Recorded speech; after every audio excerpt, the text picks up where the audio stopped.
versículo 8 ao versículo 10.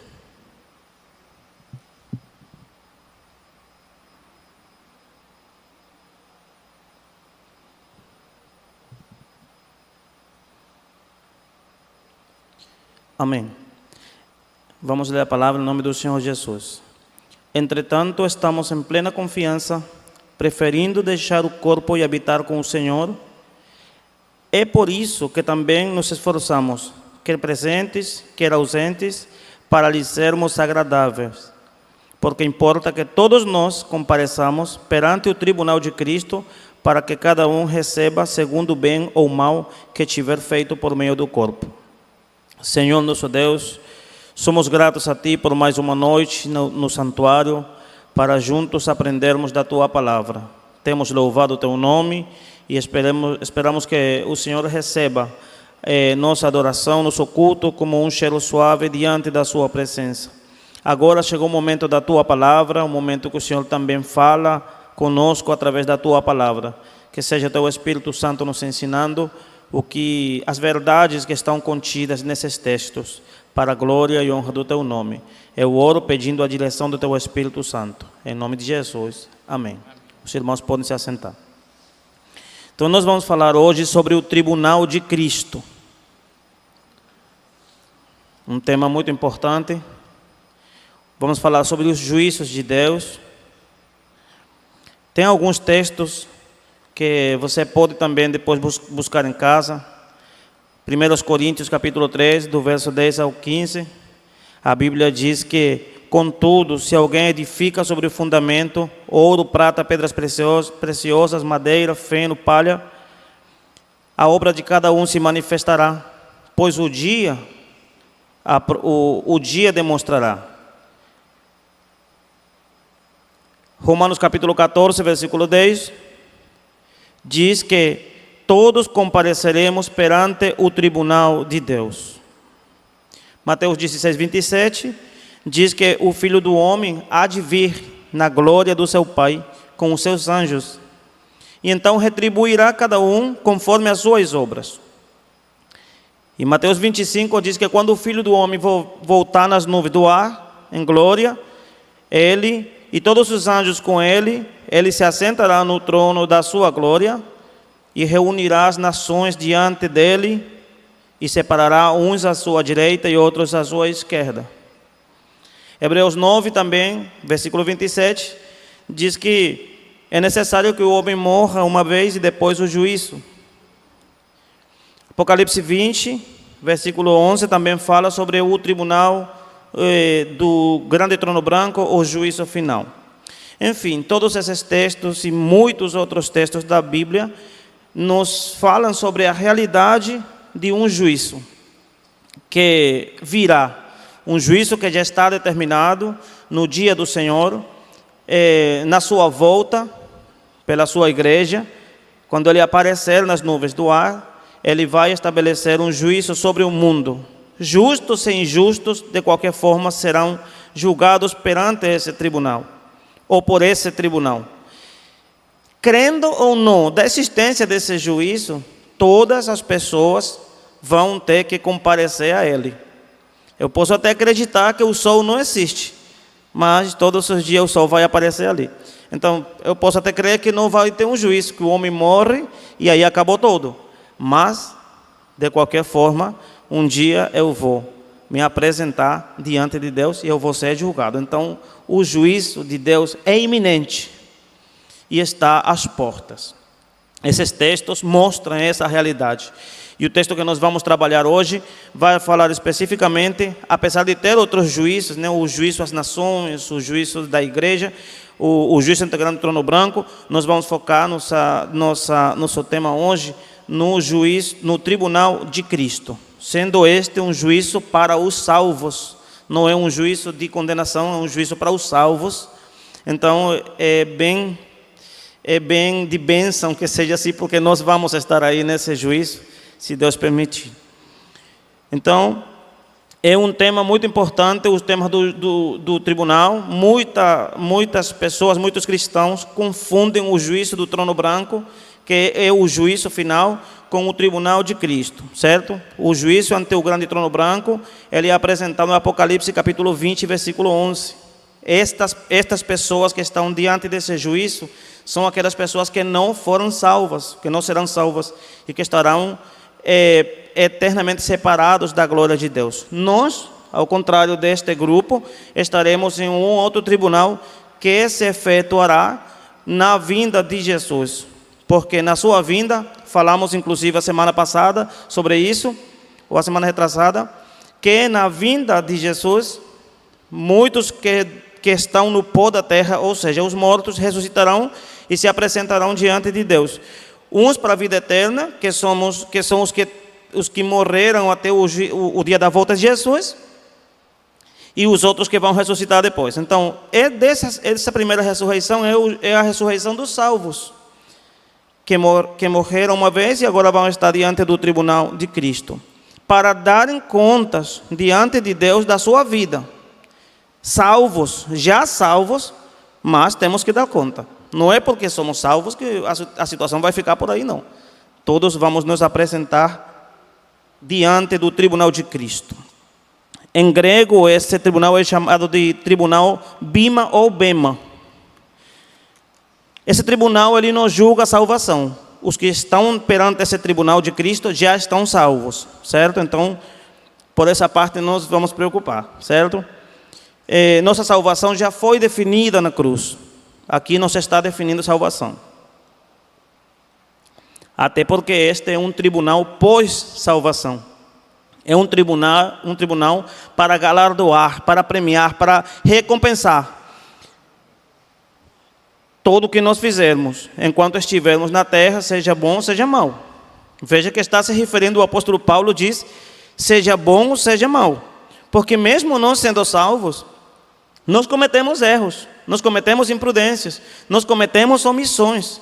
E todas essas imprudências, erros, omissões, elas vão ser julgados diante do tribunal de Cristo, mesmo sendo salvos, certo? Então todos vamos estar ali.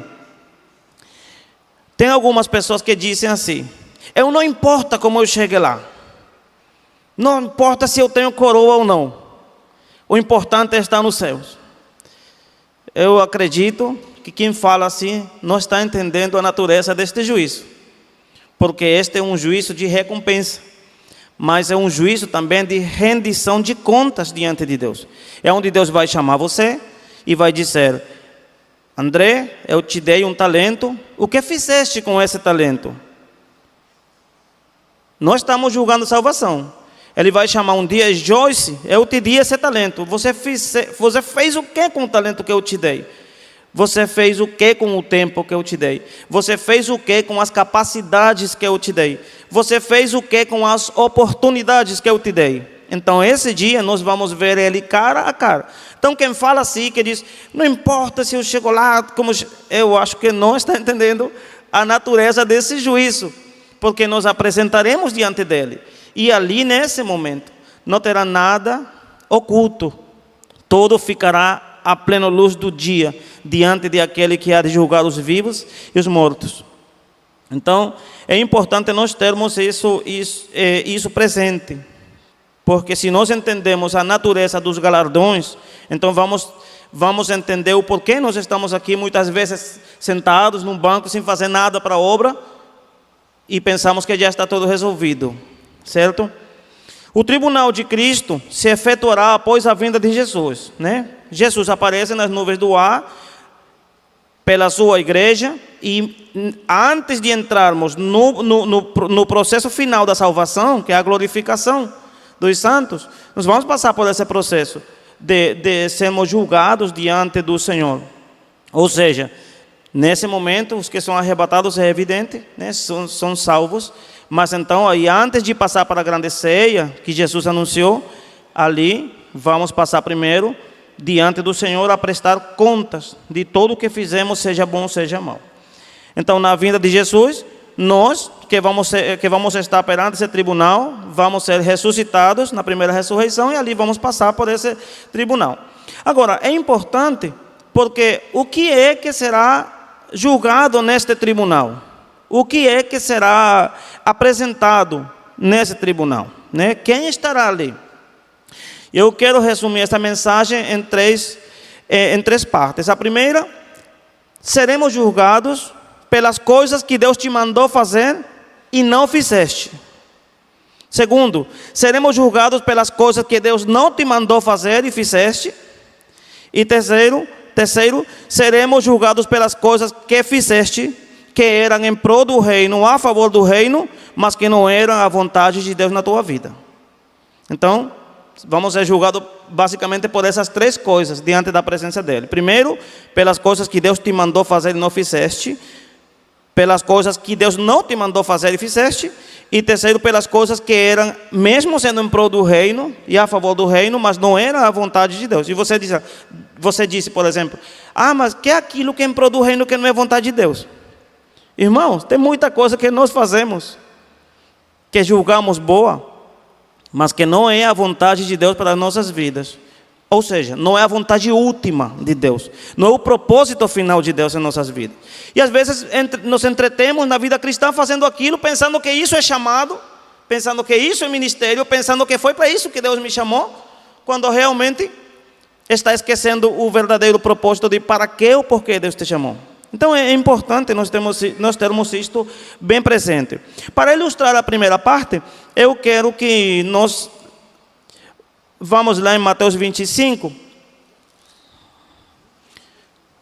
capítulo 14. Em Mateus 25, capítulo 14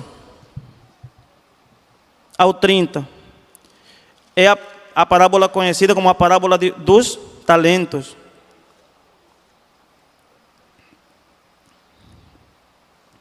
Deus deu a cada um conforme a sua capacidade.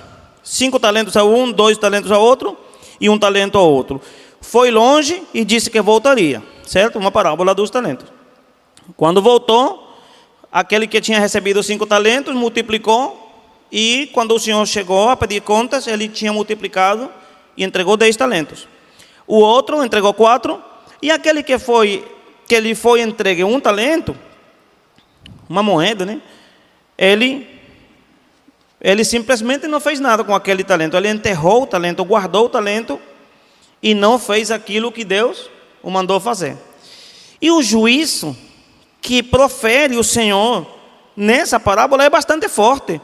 Ele diz: atem-o, leve para as trevas de fora, e ali será o choro e o ranger de dentes. Deus não aceitou a desculpa. Deus, dizendo assim na parábola, né? O Senhor da parábola não aceitou a desculpa, porque eles foram entregues conforme a capacidade. Então, se Deus entregou uma capacidade para alguém, é porque Deus sabe que a pessoa pode executar alguma tarefa, certo? Então, esse homem, Deus julgou duramente ele e não aceitou nenhuma desculpa. Seremos julgados pelas coisas que Deus não nos mandou fazer e fizemos. Para esse exemplo, eu quero que a gente vá lá em 1 Samuel, capítulo 15, versículo 3. Deus manda a que os amalequitas sejam totalmente exterminados. E a ordem de Deus foi: não os poupem, matem homens, mulheres, crianças, recém-nascidos, bois, ovelhas, camelos e jumentos. E Saul atacou os amalequitas por todo o caminho, desde Avilá até o sul, a leste do Egito, e capturou a Agag, rei dos amalequitas, e exterminou seu povo.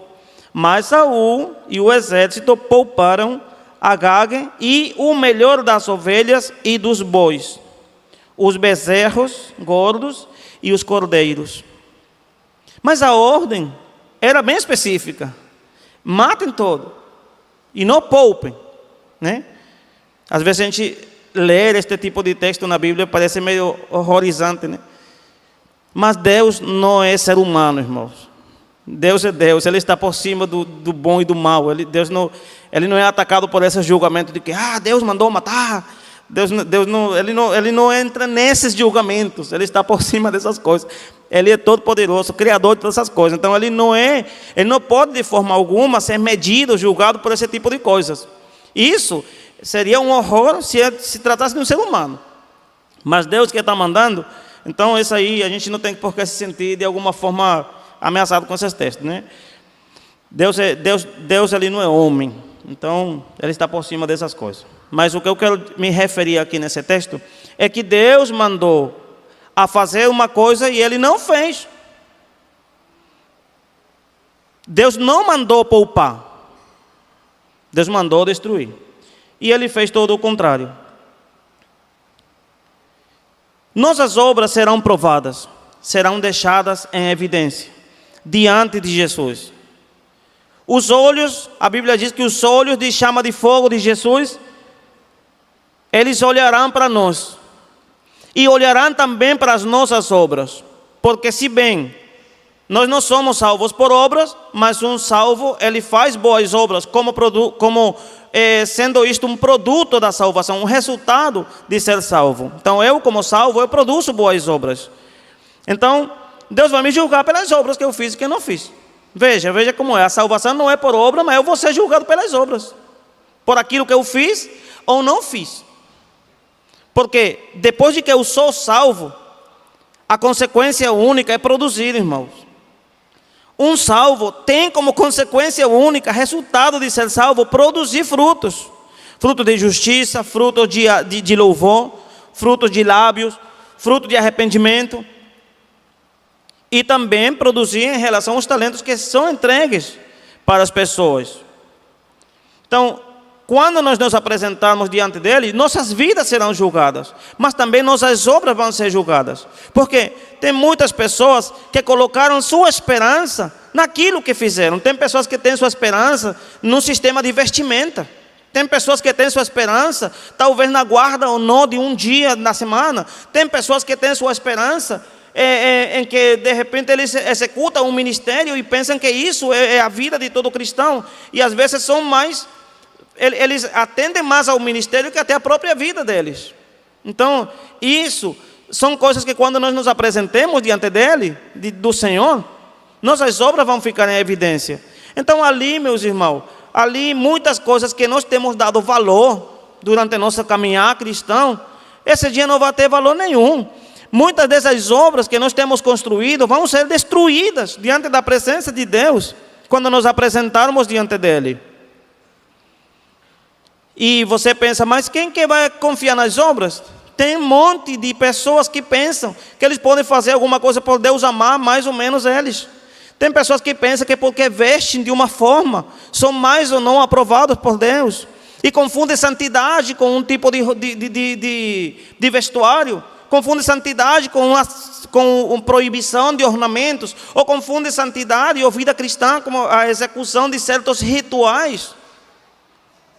E isto não conduz à salvação. Esse dia, essas pessoas muitos de nós estivemos construindo nossa vida nessas coisas, e essas obras vão ser qualificadas como madeira. A madeira ela pega fogo rapidinho, como folha seca, como feno. Joga um fósforo numa paca de feno, meu irmão. É rápido que pegar fogo. E você vai esse rapidinho. Então, mas às vezes nós julgamos nossas obras cristãs, o que fazemos, como dando muito valor. E quando essas obras estejam diante de Deus, elas vão ser queimadas. Quando Deus olha assim para o profundo do coração da pessoa, em que você pôs a sua confiança, a vida toda você pondo a sua confiança no seu talento, na sua voz, no seu ministério, no seu trabalho, no seu talento, na sua profissão, sei lá, qualquer outra coisa, no seu dinheiro, e isso não vai ter valor nenhum, porque os olhos do Senhor, a Bíblia diz que essas obras, muitas delas vão se queimar. Isso é simbólico, tá, irmão? Ou seja, significa que não vão permanecer em pé. São obras que não transcendem ao plano do eterno.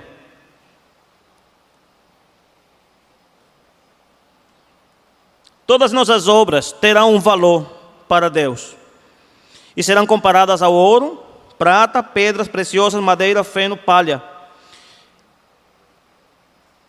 Esses materiais, eles não resistem ao fogo e se queimam, né?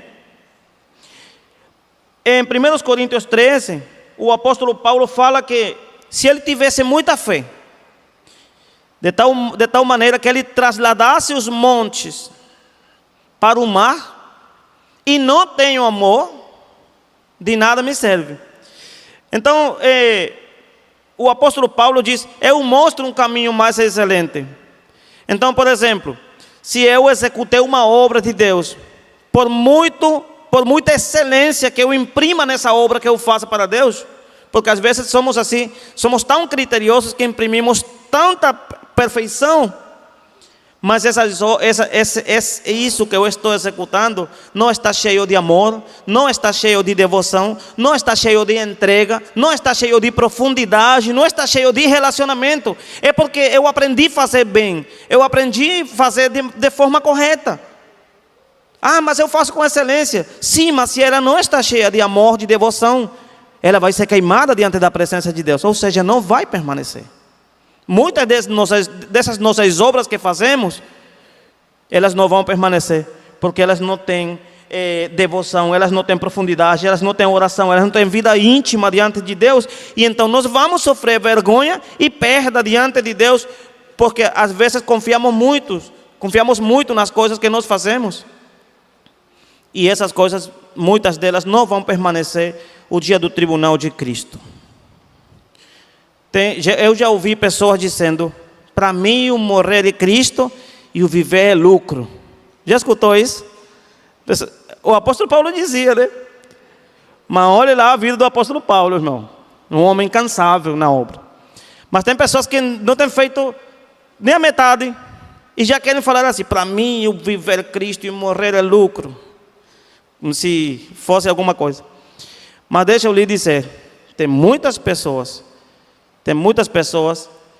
que vão morrer e vão deixar perda. Porque às vezes, irmão, o Senhor nos ama. Inclusive esse tribunal aqui é um tribunal onde as pessoas que estão sendo julgadas já são salvas. A gente não está falando aqui de salvação. Mas muitas vezes não fazemos o que precisa ser feito diante de Deus. Então, às vezes, se é perda. Quando Deus chamou você para fazer um trabalho e você não faz, você não pode dizer, para mim o morrer é lucro. E o viver, às vezes não podemos dizer isso. Para uns, a morte sim será perda. Perda para eles mesmos. Perda para outros. Paulo, ele estava numa situação onde ele dizia, se eu morrer, é muito bom porque eu vou estar com o Senhor.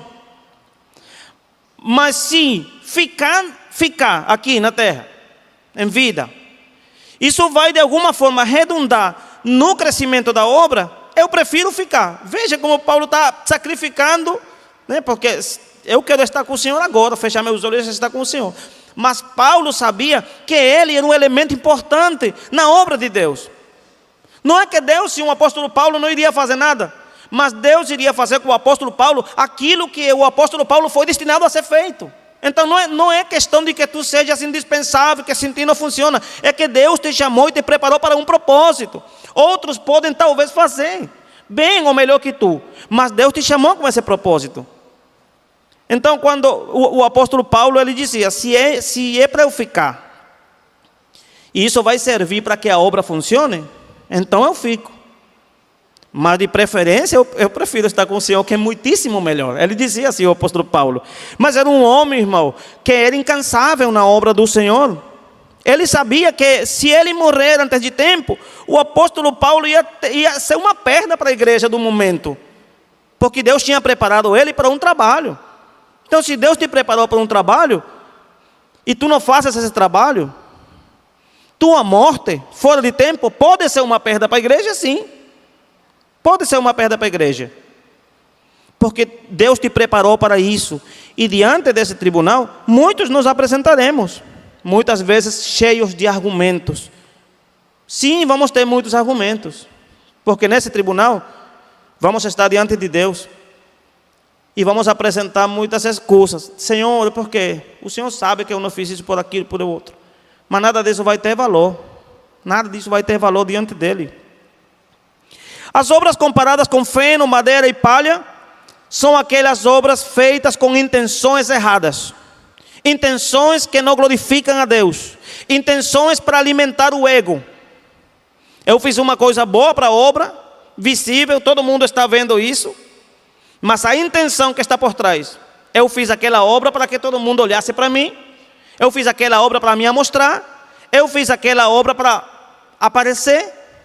Essa obra vai ser considerada pelo Senhor como feno, como palha, ela vai ser queimada, ela não vai permanecer, porque você fez uma boa obra, mas uma intenção errada. Não foi para buscar a glória de Deus, foi para buscar a sua própria glória. Tem pessoas, irmãos, que fundaram muitas igrejas, que escreveram muitos livros, que viajaram pelo mundo fazendo missões. Suas pregações levaram muitas almas aos pés de Cristo. Mas muitas obras dessas foram construídas, mas Cristo nunca foi o fundamento e o centro da vida dessas obras. Muitas obras visíveis, impossíveis de serem negadas, mas Cristo não era o centro. Essas obras vão ser queimadas, como madeira, como feno, como palha, como folha seca. Não permanecerão diante do Senhor, porque foram obras fundadas na vaidade, na vanglória dos homens, na fama, no reconhecimento intelectual, no prazer pessoal, no ego. Não tinha intenção nenhuma de agradar a Deus e de colocar Deus no centro. Então essas obras não vão permanecer. Tem outras pessoas, outro grupo de pessoas dentro das igrejas, que talvez não fizeram muitas coisas visíveis para o homem, né? A olhar humano não fizeram muitas coisas, mas que tudo o que fizeram tendo Cristo como fundamento.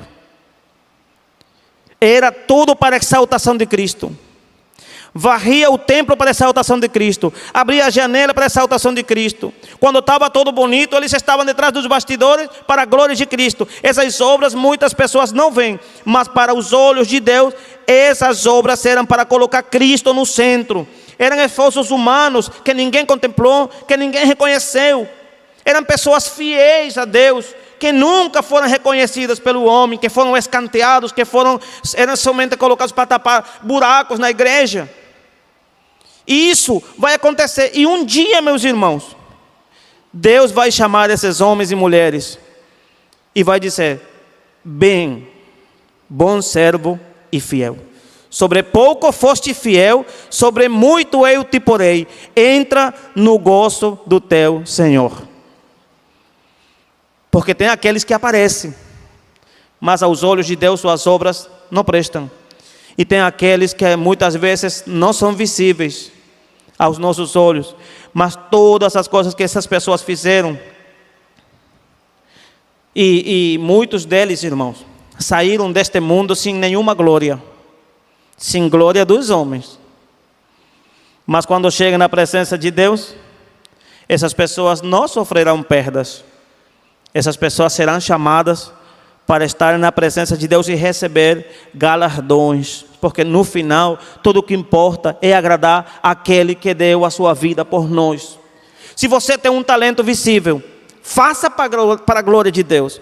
Se você tem um talento que talvez ninguém vê, faça para a glória de Deus, porque aquele dia as suas obras vão ser comparadas e o fogo as evidenciará. Tudo que você fez de bonito só vai ter valor diante de Deus se você fez tendo Cristo como fundamento e para a glória dele. Se você se autopromoveu, se você fez uma coisa para exaltar o seu ego, isso não vai ter valor, irmão. Isso tem valor para os homens. Os homens veem isso. Os homens veem o paletó, a gravata, os bens. Os homens veem essas coisas. Deus não vê essas coisas, não. Para Deus isso não tem valor nenhum. Para Deus nós estamos nus diante da sua presença. Ele conhece os nossos corações.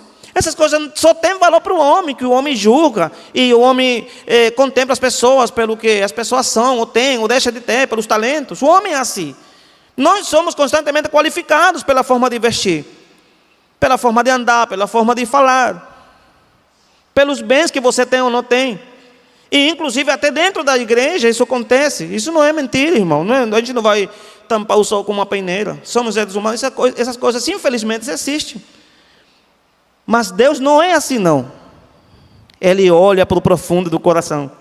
E esse dia, aqueles que foram daqui sem glória, estarão diante de Deus, recebendo um Deus dizendo: bem, bom servo e fiel.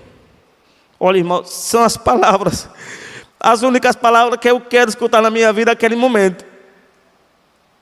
Porque eu não quero perder os galardões. Eu não tenho nem ideia de que classe de galardão é. Por isso que eu digo, a pessoa que diz, não importa como eu chegue lá, não está entendendo. Quem é que está galardoando, meus irmãos? Então eu não sei que galardão é. Eu só quero ser galardoado por Ele. Eu só quero que Ele diga, bem, bom servo e fiel. Você foi um servo fiel. Venha. Então, vamos nos esforçar por isso. Porque tem muitas pessoas cujas obras se queimarão. Construíram sua obra num sistema religioso. Muitos, às vezes, construímos nossa vida cristã num sistema religioso, pensando que ir para o culto sábado, sexta, quarta-feira, domingo, isso é tudo. Não, isso não é tudo, não. Isso é parte do que nós, como agradecimento, nós vimos a igreja para dar isso para Deus, porque Ele nos salvou. Mas isso não é o Evangelho. Isso não é o Evangelho.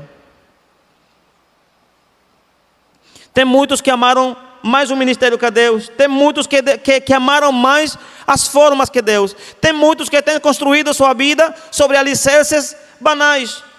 Como, por exemplo, um sistema de vestimenta. Um sistema de culto. Que coisa, irmãos. E essas coisas não terão valor diante de Deus. E como último, seremos julgados pelos danos não restituídos. O texto que nós lemos de Coríntios diz que nós nos apresentaremos diante do tribunal de Cristo para darmos contas a Deus de tudo o que fizemos enquanto estávamos neste corpo, seja bom ou seja mau, né? Então está incluindo as coisas más que nós fizemos. Mas estamos falando de pessoas salvas, sim, mas fizemos mal, muitas coisas más. Eu vou me apresentar diante de Deus, e eu sei, irmão, que tem muitas coisas que eu deixei de fazer. E dentro dessas coisas que vão ser julgadas, também vamos ser julgados pelos danos não restituídos. Decisões que tomamos, palavras que falamos, que ferem. E que às vezes, irmão, a gente pensa com, perdão, irmão, isso soluciona. Não soluciona com isso, não, irmão. Temos que pedir perdão. Mas temos que ter cuidado. Temos que ter cuidado. Se eu matar uma pessoa e eu peço perdão, entenda isso. Se eu matar uma pessoa e eu peço perdão a Deus, Deus vai me perdoar por isso. Por qualquer coisa. Deus é infinito para perdoar. Ele é maravilhoso. Mas essa consequência que fica, essa dor que fica, isso eu não vou ter como restituir. Eu não vou ter como restituir isso. Então eu vou dar conta a Deus por isso. No tribunal de Cristo, Deus não vai me dizer, eu estou te julgando porque tu é um pecador. Não, eu estou te julgando porque, outra coisa que eu estou falando, esse juízo é das obras a partir do dia que nós somos salvos. Nós vamos ser julgados pelas coisas que antigamente fazíamos. Estávamos no mundo, governados pela carne e os pensamentos, e éramos por natureza filhos de ira, o mesmo que os demais. Efésios capítulo 2. Mas esse juízo aqui se trata depois daquele dia que você veio aos pés de Cristo. A partir daí começou a se escrever uma nova história. Então é disso que eu estou falando, não do que você fez no passado, quando nós éramos mundanos, governados pelos desejos da carne, mas aquilo que nós fazemos uma vez salvos. Então, as obras estão ali, irmão. Tudo que você faz ou deixou de fazer está ali. Todos prestaremos conta diante de Deus. Não será para a perdição, claro.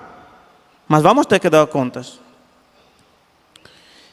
E há pecados, como eu disse, que embora nós peçamos perdão, essas consequências que ficam, elas vão nos passar fatura um dia. Davi pecou perante Deus. Naquela oportunidade que ele fez o censo. De muitas das vezes que Davi pecou. E ele fez uma contagem que Deus não mandou. E ele pecou diante de Deus. Deus perdoou Davi. Mas ficaram consequências. Inclusive Deus colocou Davi para escolher. 7 anos perseguido pelos inimigos, 3 anos de fome. E não me lembro qual é a outra. E Davi disse: não, eu prefiro cair nas tuas mãos, porque tu tens misericórdia. Davi não escolheu, não. Ele preferiu cair na misericórdia do Senhor. Porque seja o que for, irmão, a misericórdia de Deus é suficiente e a sua graça nos basta para nos perdoar. Seja o que for. Mas o que eu estou dizendo com isso? Que isso trouxe consequências para a nação inteira.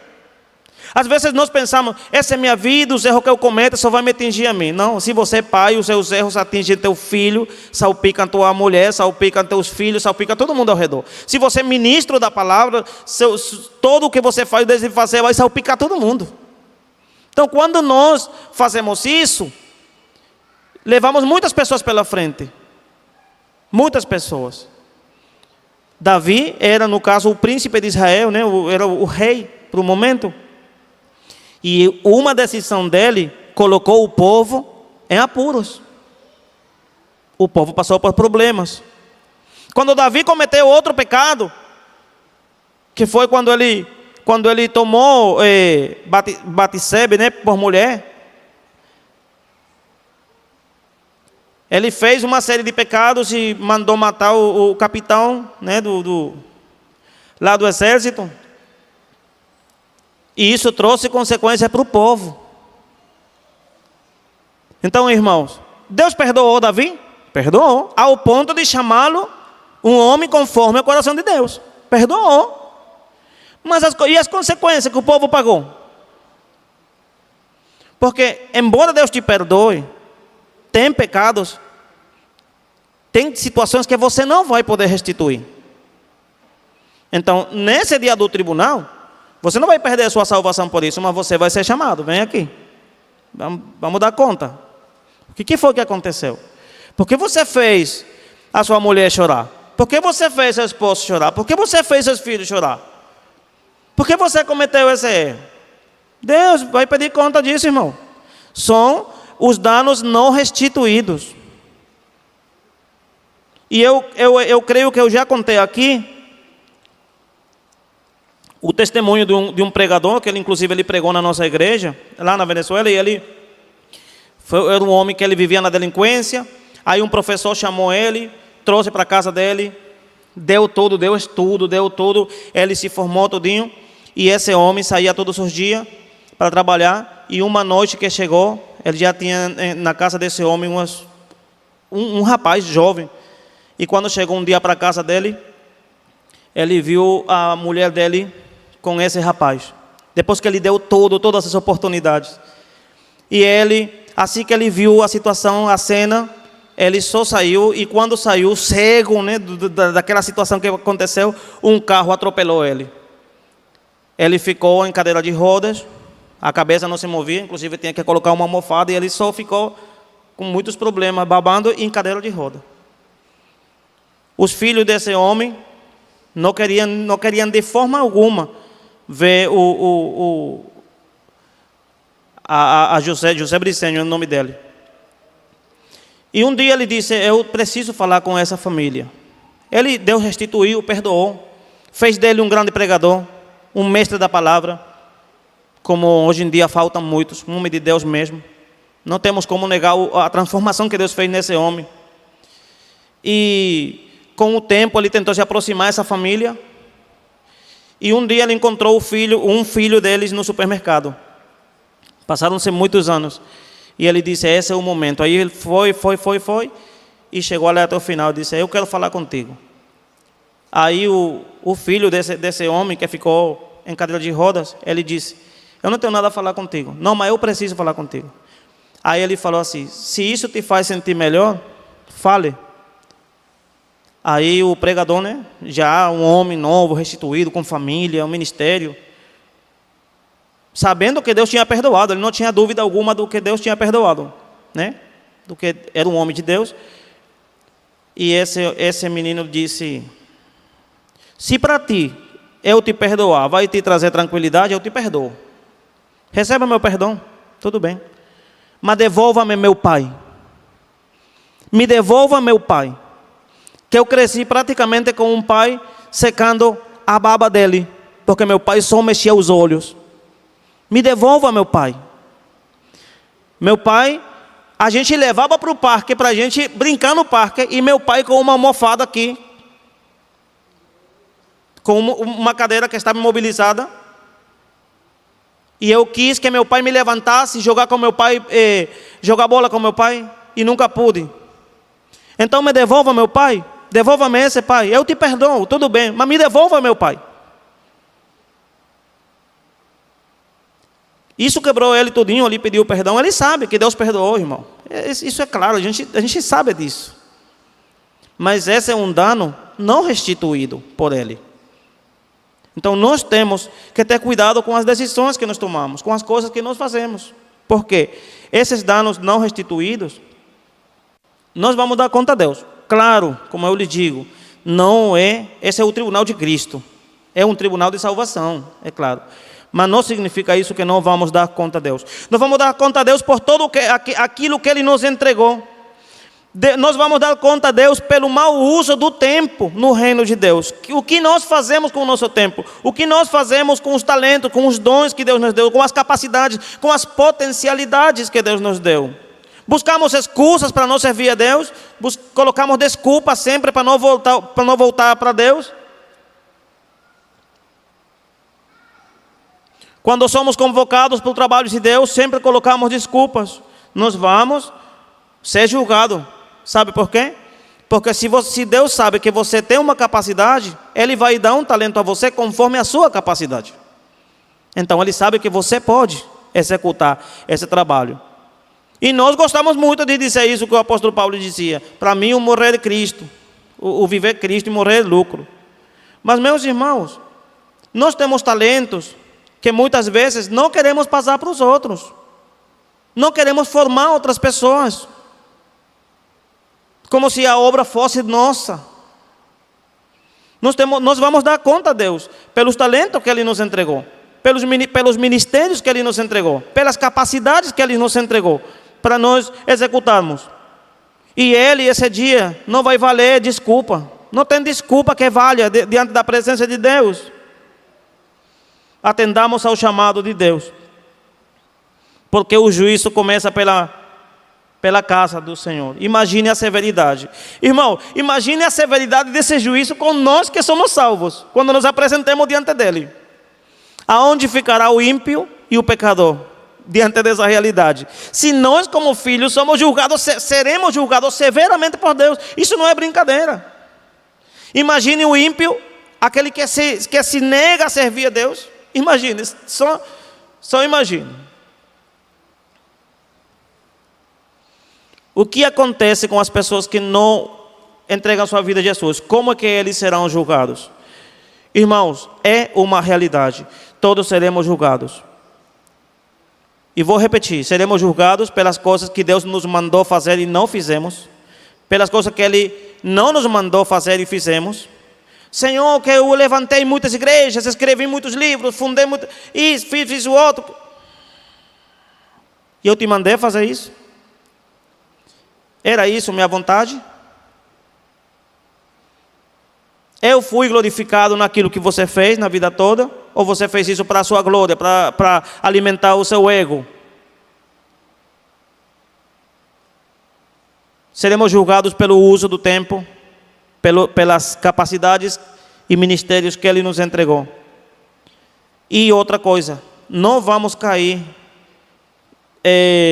no julgamento daquilo que nós fazemos ou não fazemos é pequeno. Senhor, mas tu sabe que eu só faço varrer o templo. Irmãos, não tem isso para Deus, desde que você coloque Jesus no centro da sua vida. Desde que você varra para a glória de Deus. Desde que você feche a janela da igreja para a glória de Deus. Não tem negócio de pregador, cantor, não tem nada disso não, irmão. Diante de Deus, todos somos instrumentos nas suas mãos. Mas é uma realidade, vamos ser julgados. O que contas vamos apresentar diante de Deus? Que contas vamos apresentar diante de Deus? Por tudo aquilo que foi falado. Que Deus nos abençoe, irmãos. Vamos ficar em pé e vamos pedir a Deus misericórdia pelas nossas vidas. Este juízo será diferente do juízo dos perdidos. Nós nos apresentaremos diante dele, daremos conta, mas afinal de tudo vamos participar com Ele da sua glória, estaremos eternamente com o Senhor. E isso é fato, glória a Deus por isso. Porque nossa salvação não se decidiu nesse momento do juízo. Nossa salvação se decidiu na cruz. Então isso já está decidido. Isso é muito importante você sair daqui com isso. Mas que você entenda a severidade desse juízo, porque também não é um jardim de rosa. É uma coisa séria. Nos apresentamos diante dele para ele julgar nossas obras.